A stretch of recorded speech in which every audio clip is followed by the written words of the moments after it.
supone, sin duda alguna, el mayor golpe dado en Europa a los narcotraficantes.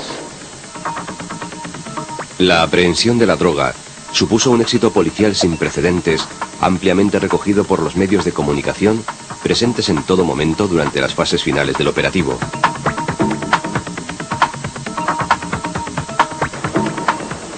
También se dio amplia cobertura a la celebración del juicio, donde además del fiscal jefe de la Audiencia Provincial de Donostia, Luis Navajas, asistió de manera excepcional el fiscal jefe antidroga de la Comunidad Autónoma Vasca, Javier Huete, hoy fiscal del Tribunal Supremo.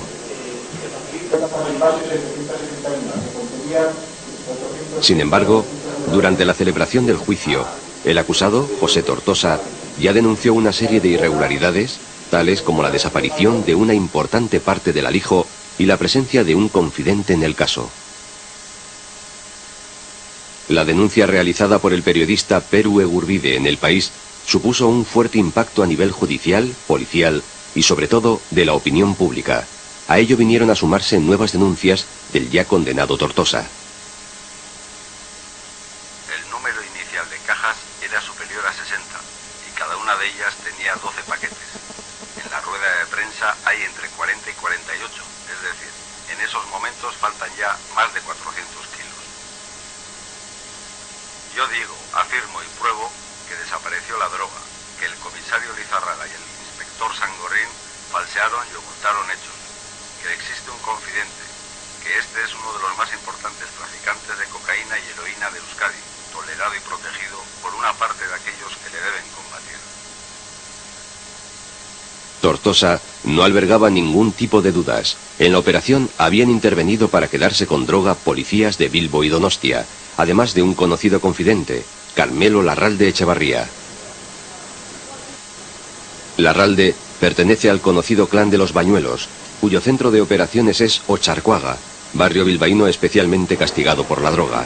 Desde mayo de 1988 pesa contra Larralde una orden internacional de búsqueda y captura, pero todavía sigue en libertad. Las denuncias de El País provocaron la apertura de unas diligencias en la audiencia de Donostia a instancias del fiscal Navajas, yendo a parar el caso al juzgado de instrucción número 2, cuyo titular era el magistrado Santiago Pedraz. En las diligencias, ejerciendo la acusación particular, se personaron los organismos populares Askagintza y Salaketa.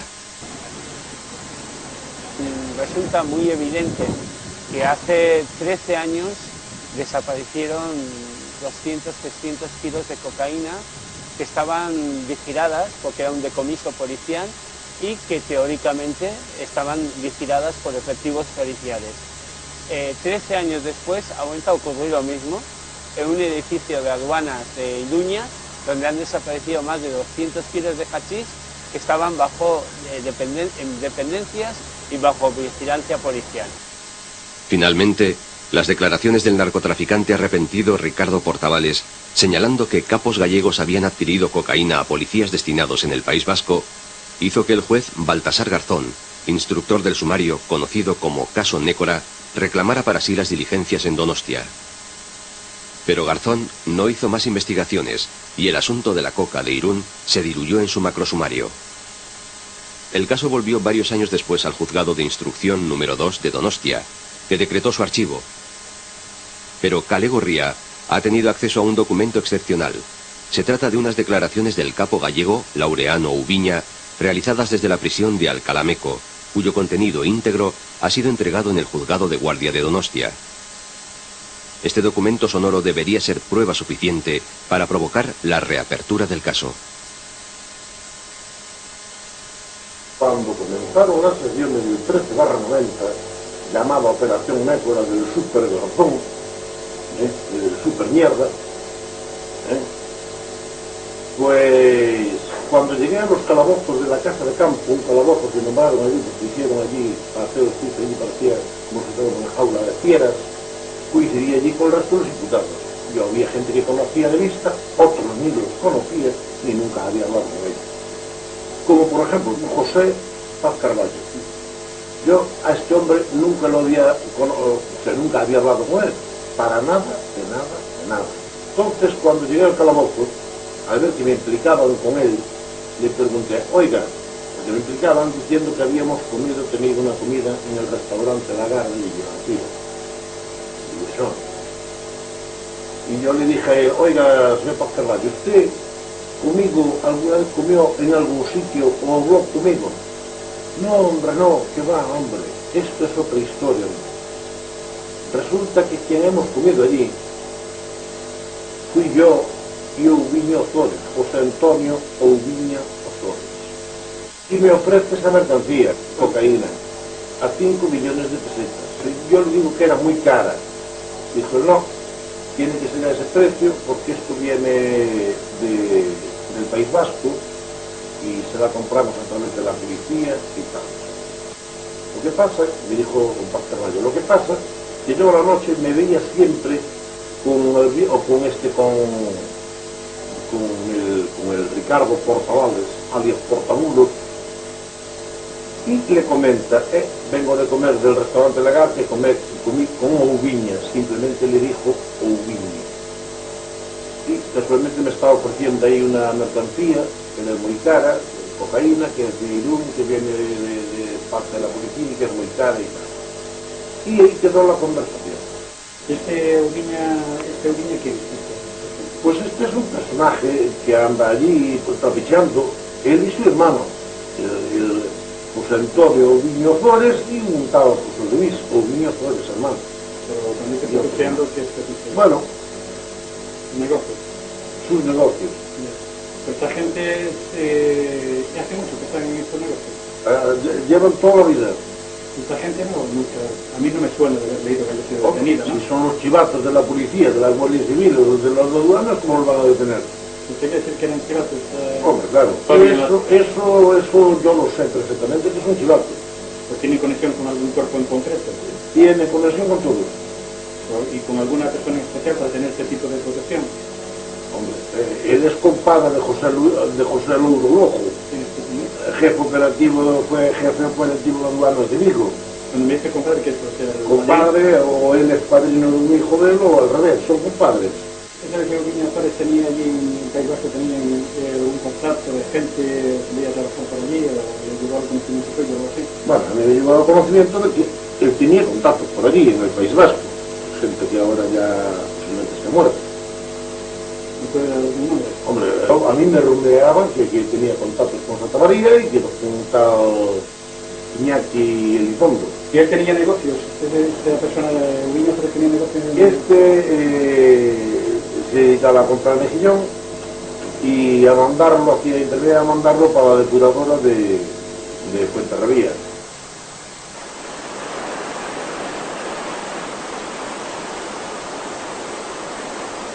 Se denunciaba por parte de las asociaciones Ascavincha y Salagueta la desaparición de entre 150 y 250 kilos de cocaína proveniente de un alijo de la calle Pillo Vicente de Irún, en el año 88, creo recordar. Bueno, la reapertura se ha solicitado al aparecer una prueba nueva. ¿Qué ha pasado? Que posteriormente, recientemente, nos hemos encontrado que efectivamente esta droga fue vendida por un tal Ouviña a terceras personas, pero precisamente este Ouviña no es el que nosotros pensábamos, sino que es otro Ouviña. Por eso solicitamos una serie de pruebas, como son que se interrogue a Ouviña en el centro penitenciario donde se encuentra, y igualmente que a dos personas fundamentales, al otro Ouviña y a Paz Carballo, que se les interrogue acerca de una comida que tuvieron en Villa de Arosa, en la cual se hace mención de que parte de esta droga vendida provenía de la policía del País Vasco. ¿Qué va a pasar? Hemos solicitado, insisto, una serie de diligencias y está en manos del fiscal, y por lo tanto estamos a la espera de que el fiscal autorice la reapertura y la práctica de las pruebas que hemos solicitado. La verdad es que nos encontramos con una mafia del silencio. Poco a poco van apareciendo datos que el pueblo lo sabe desde el principio, pero la justicia los exige como datos, y todos ellos nos llevan a un mismo lugar, a instalaciones policiales por la autonomasia en propio cuartel de Hinchabondo de la Guardia Civil, con personajes tan macabros como el general Galindo, que entonces era comandante, teniente coronel, o el comandante Máximo Branco, o los capitanes, comandantes y tenientes como Palomino, como de Noyo, es decir, personajes muy siniestros que están detrás de las redes de narcotráfico, que están permitiendo que las redes de narcotráfico funcionen en Euskadi, en Euskal Herria, con unos niveles de impunidad muy grandes.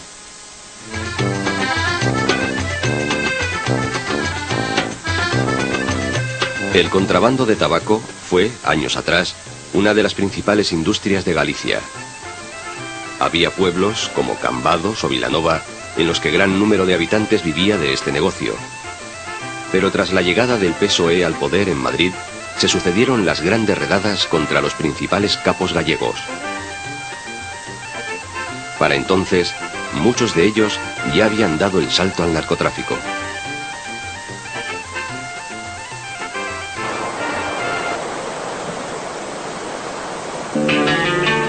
Asustados ante las redadas, algunos de los narcocontrabandistas abandonaron sus lujosas residencias.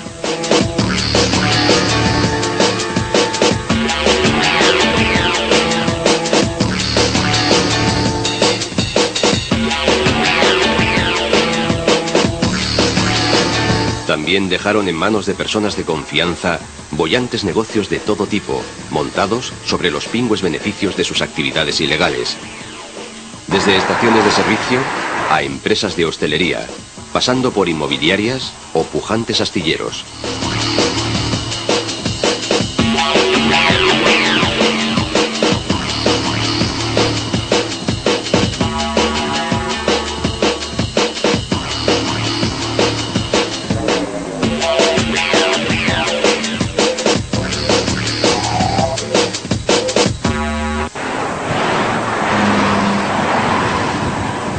Finalmente, algunos capos cruzaron la frontera con Portugal y se instalaron en la localidad fronteriza de Valença do Miño.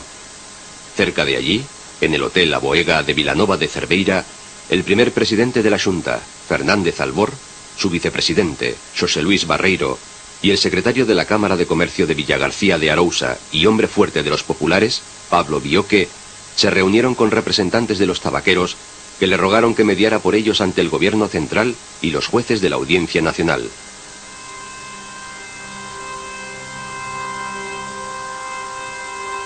Los narcocontrabandistas habían gozado hasta entonces de la impunidad que les proporcionaba su poder político. Algunos eran cargos electos, como José Ramón Barral, más conocido por Nené, atracador de joven en Holanda y que había sido alcalde de Ribadumia. Igual cargo desempeñaba Alfredo Bea Gondar en Ogrove. Pablo Bioque, por su parte, ejercía de todopoderoso secretario de la Cámara de Comercio de Villagarcía de Arousa, asesorando de paso a los grandes capos. Un voto útil a un partido capaz después de defenderlo. Que no se vote por nostalgias, por resentimientos. No se vote. Los narcos gozaban del respaldo que les proporcionaban sus padrinos gobernantes, ya fuese antes en versión Alianza Popular o ahora en ayornamiento como Partido Popular. Muchos de los más reputados narcos, como Terito, Falconetti o el propio Sito Miñanco, hicieron de recaudadores o aportaron decenas de millones a las arcas populares. La confianza política y personal era tan grande que el propio presidente de la Xunta, Manuel Fraga, solía compartir manteles con Luis Falcón o Vicente Otero en alguno de estos restaurantes de Vilanova. Otros altos cargos del partido, como Mariano Rajoy o Manuel Louzán, celebraban reuniones orgánicas con los narcotraficantes. Pero con el PSOE al mando del poder central, la persecución política y fiscal contra los capos continuó implacablemente. Los narcotraficantes se encontraron así atrapados por el fuego cruzado de la Audiencia Nacional e involucrados en macrosumarios de jueces estrella que comenzaban a labrar su fama en las redadas cada vez más masivas. Y si ello no fuera suficiente, tuvieron que hacerles frente a enemigos desconocidos hasta ese momento. Por una parte, los sicarios, dispuestos a arreglar cuentas con aquellos que hablaban demasiado o no cumplían sus compromisos. Ese fue el caso de Carmen Carballo, que perdió a su marido y quedó paralítica a consecuencia de un atentado perpetrado por pistoleros colombianos. Por otra parte aparecieron los arrepentidos, personajes como Ricardo Portavales, o José Luis Orbaiz Picos, un guardia civil reconvertido en narcotraficante. Otro arrepentido fue Juan José Arguibay, que nos solicitó $500,000 de pesetas por unas declaraciones similares a las que pudimos grabarle. Muchas cosas, nuestras cosas también se me dan y me ven. Ni quiero saberlo tampoco. Pero tienes que ver que nadie se va a preguntar por eso. Absolutamente nadie. Sí, eso sí. Claro. No vais a encontrar ni uno que diga lo que yo estoy ahí. ¿Sí? Porque nadie va a reconocer que realmente no es una oportunidad. O que realmente le siguen pagando. ¿Me entiendes? Yo decidí cambiar de vida, separarme de esa historia. Yo no me arrepentí nada. Que yo en aquel momento hice aquella película un poco por presiones y tal. Sí. ¿A ti quién te dijeron que acusaras? A Viñas, a Tominenco, a Paz Carballo, José Paz Carballo, a Pedro Cordero, a Laureano Ubiña y Escarlado sobre todo, que siempre eran los principales. ¿A ti te estuvieron pagando entre 200 y 300 mensual? Sí. Durante un año. No, enero, febrero, del año 94 hasta abril del 95. Que a ti te dieron un papel. En el papel, sí, sí. A mí en el papel, en los nombres que venían eran estos, y luego aquí falta uno, Fran. Fran, uno que trabajaba con Juan Carballo. Que no va a ser muy largo. Venían fechas y kilos. Ahora, si esas fechas y esos kilos eran correctos o no, no. ¿Sabes lo que te digo?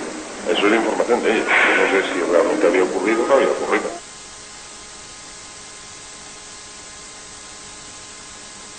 Los capos gallegos no se limitaron a sobornar a destacamentos enteros de guardias civiles de los cuarteles de la zona. Investigaciones de Kale Gorria han permitido establecer que algunos narcotraficantes estaban involucrados desde los primeros años de la transición en la financiación, además de AP o del PP, de otros partidos políticos, como Fuerza Nueva o UCD.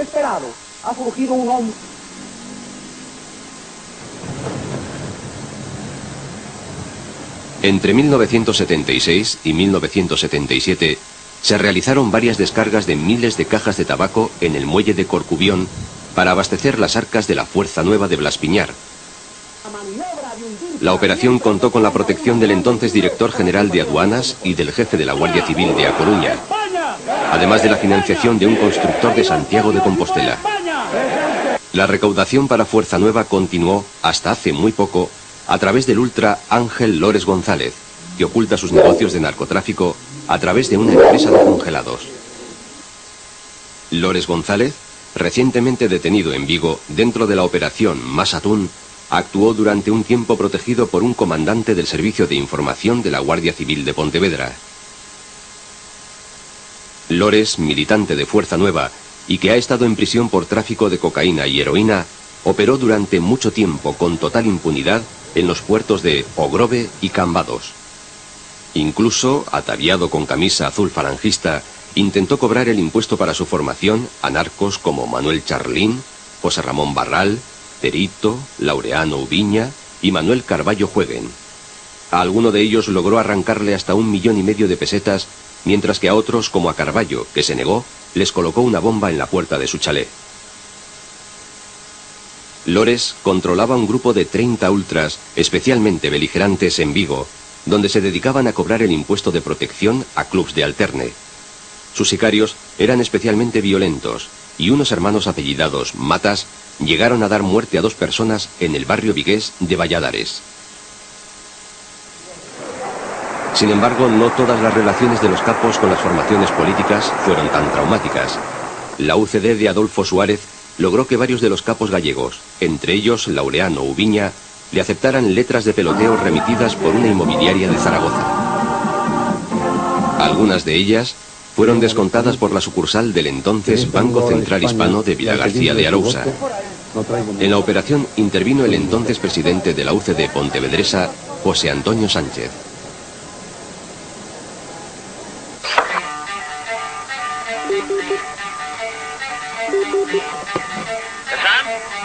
¡Que aquí entre tú eres!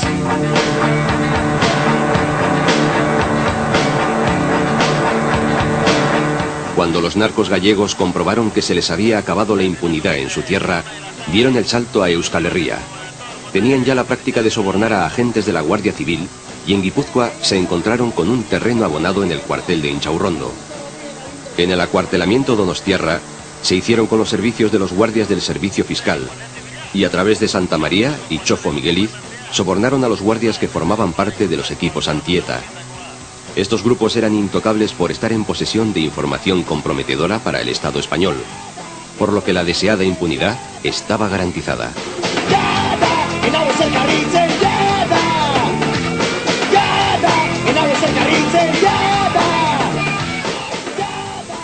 ¿Cuántos clubes había en Tafalla en los años 80? 5 clubes había en Tafalla.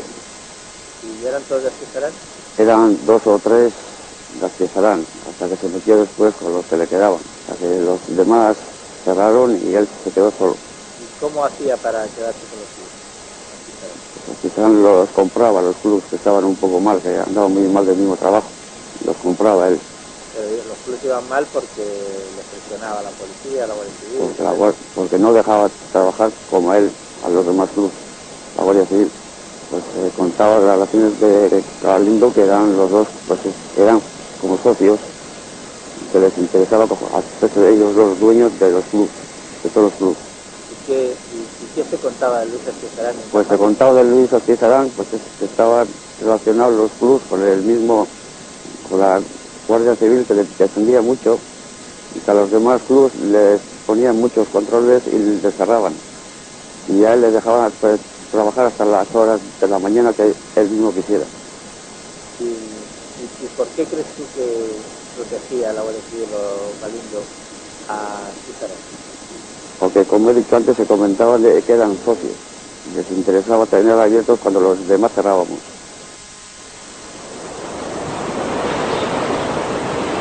Bueno, la relación que existe o puede existir entre el general Galindo y el proxenetismo viene derivado de los hechos denunciados en nuestra querella y que fue admitida a trámite por el Juzgado de Instrucción número 4 de San Sebastián, quien vio indicios de la conducta del general Galindo de 4 posibles delitos de narcotráfico, cohecho, contrabando y también de proxenetismo. En dichas diligencias navajas viene recogido que un contrabandista declaró ante el propio fiscal jefe de la Audiencia de San Sebastián y 2 guardias civiles del servicio fiscal que Galindo estaba asociado con otras 3 personas más.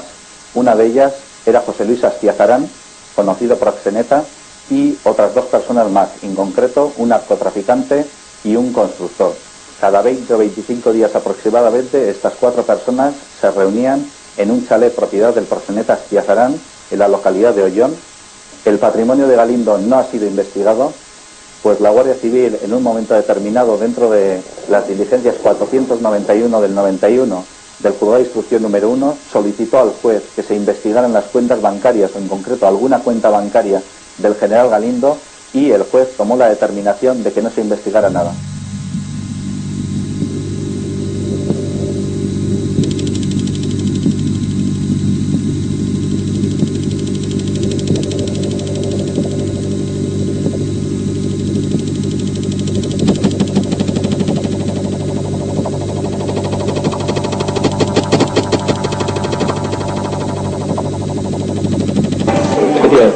Porque tú eres una persona clave dentro de los testigos y hombre, hay muchas por desgracia, sí.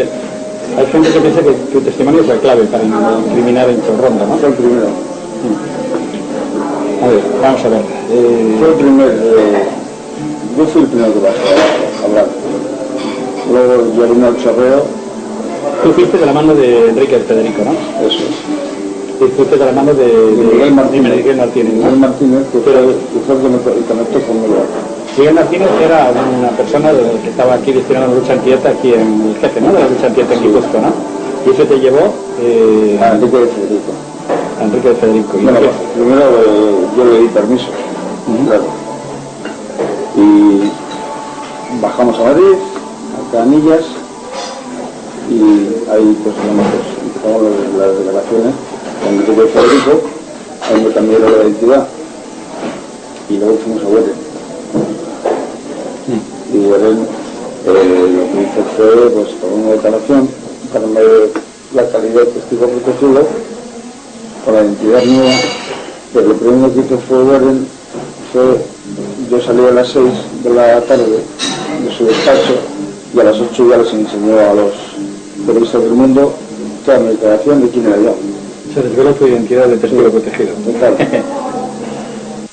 ¿Tú de qué conocías, por ejemplo, de qué tenías confianza con la gente de Inchorrondo, por ejemplo, como tú fuiste testigo de cargo importante tanto contra Galindo como sobre todo contra Enrique Villalobos? ¿Por qué de qué conocías tú tanto a esta gente? Bueno, porque yo la actividad que tenía era de contrabando y entonces no había más cojones en este país. Si querías hacer contrabando de trabajo tenías que pagarles 1000 duros por cajón. ¿Tú con quién trabajabas? Con Santa María. Trabajas con Santa María, ¿no?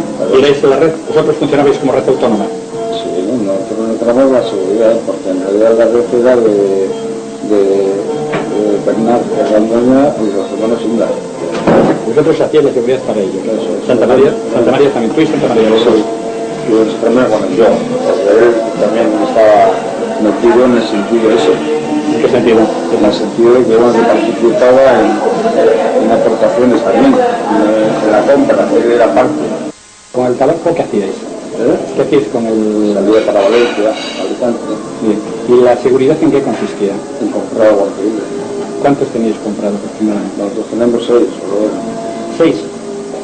Pero directamente a 3. ¿Quiénes eran esos 3? Fabián, Villalobos, Enrique, Villalobos y Felipe Rayo en ocasiones. Y luego también pues estaba Solomando y Luis. ¿Luis qué? El jefe de fiscal. ¿Pero Luis qué no se apellida? ¿Sandoval será? No, Sandoval y Hermida también estaban en ocasiones. O sea, esta gente estaba en la lucha antieta, ¿no? Sí. ¿Y por qué no los cogíais ellos y no cogíais a la gente del grupo fiscal? Porque son los que mandaban el Chaloma.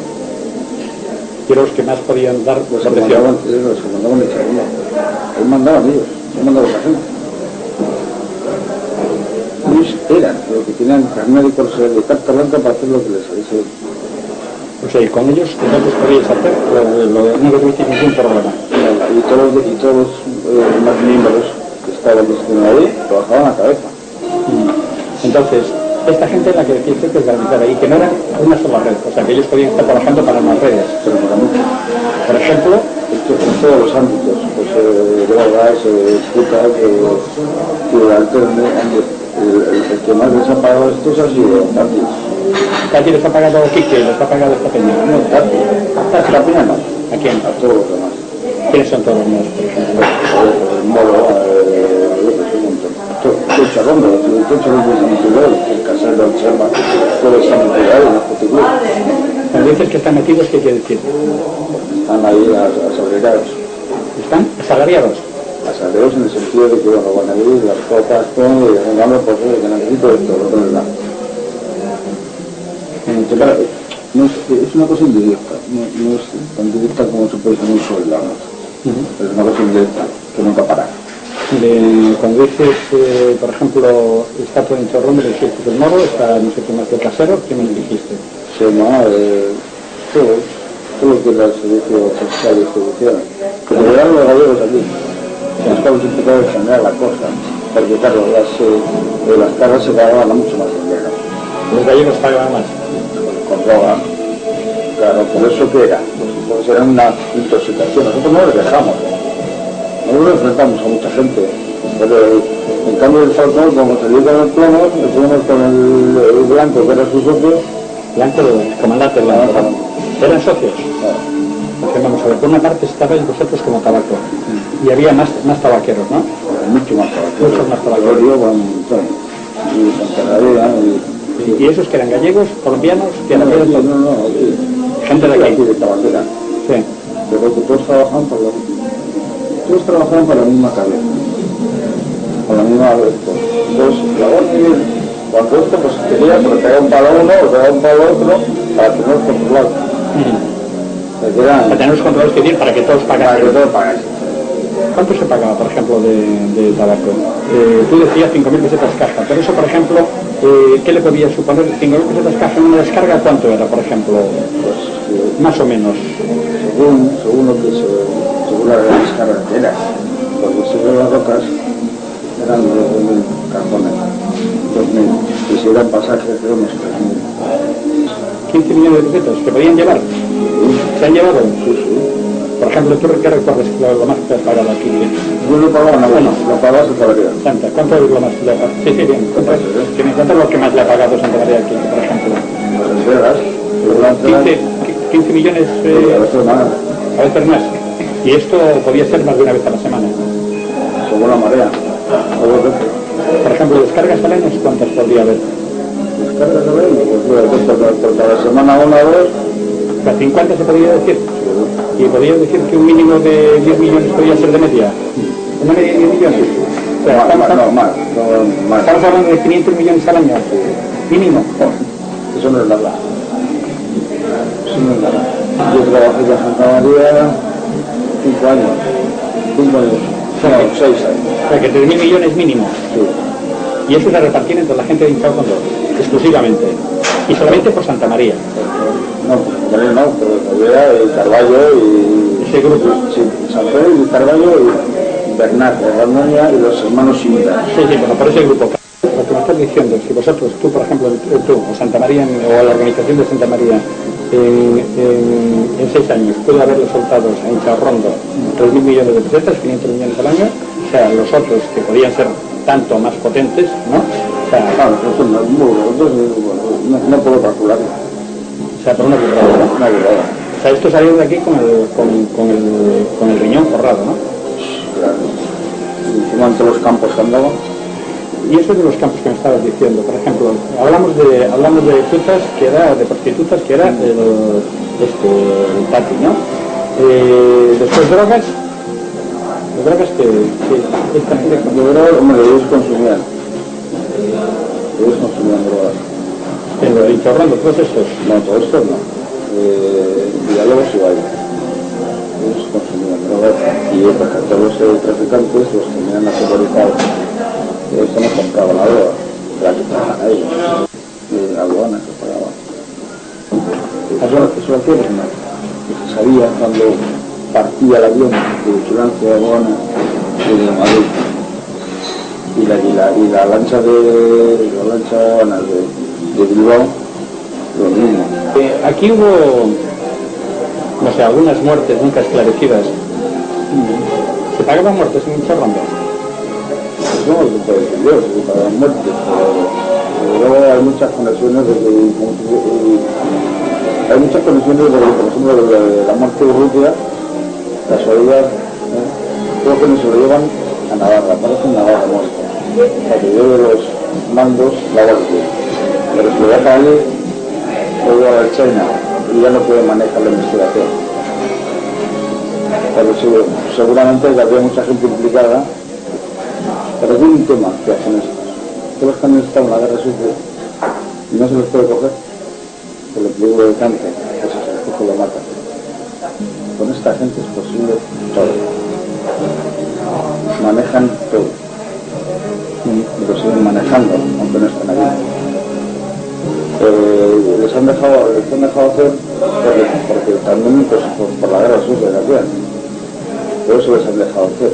Por ejemplo, el gobierno seguramente se quedaría con los fondos reservados y esto les dejaría hacer pues, tabaco, drogas, puta y todo para tener que pagar él.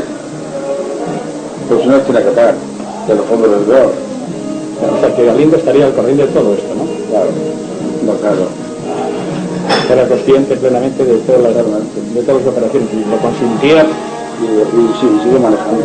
Eso es porque es lo que todo lo que se echaban de todos los medios y sobre todo pues toda la gente que me está vigilando a mí. Porque ahora viene el caso de Zabalza y yo soy el principal. Como el caso de Zabalza estaba yo solo. Y a mí me hacen la vida imposible. Te siguen presionando de colos. Acabadora. Yo tuve la desgracia de conocer todo esto, claro. Tuve la desgracia de conocer todo esto, porque yo tengo conciencia. Él me dijo a mí, me llamó paranoico, y digo, paranoico, loco, no sé cómo puedes tú vivir con todo lo que has hecho. Porque yo te contaba con el tabaco, pero no mataba a nadie, ni secuestraba ni torturaba a nadie. autoestructurado toda mi vida. Ese es mi dilema, que tengo aquí en la cabeza y me va a llevar a la tumba. Me va a llevar a la tumba, porque Los primeros narcos en explorar la situación fueron dos extremeños vinculados a los capos gallegos, el abogado Bioque y el traficante Antonio Berrio, que ya por entonces mantenían una estrecha amistad con un teniente y un brigada del cuartel de Inchaurrondo. El siguiente en hacer acto de presencia fue Manuel Carballo Jueguen, conocido tanto en Inchaurrondo como en círculos narcos como el Eje. Pero fueron muchos los narcos gallegos que acabaron por hacer acto de presencia en Euskal Herria, hasta el extremo de provocar guerras internas entre sectores de la Guardia Civil por ver quiénes se hacían con el negocio. Al final, guardias, narcos y proxenetas operaban de forma tan descarada que los servicios de información de la Guardia Civil y el fiscal jefe de la audiencia de Donostia tomaron cartas en el asunto. Las declaraciones de Ubiña desde la cárcel y las de Chofo Migueliz deberían ser más que suficientes para que el caso de la coca de Irún sea nuevamente investigado.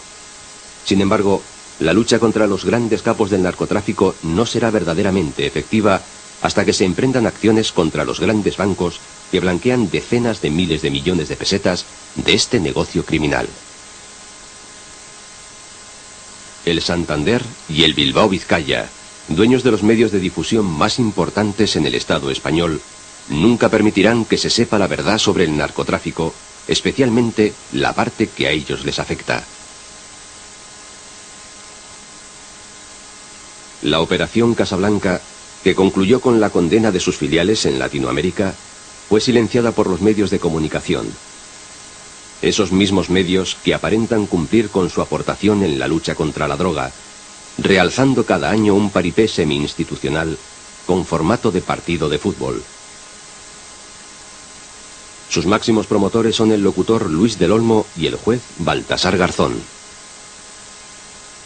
Esos mismos medios han creado además sus propios tótems del narcotráfico, y ello les evita dar más explicaciones, o cuando menos, sonrojarse.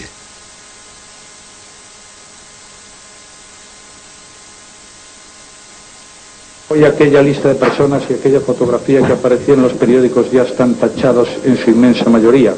Señor Ubiña fue detenido no hace muchas fechas en Atenas por la Interpol en colaboración con la policía.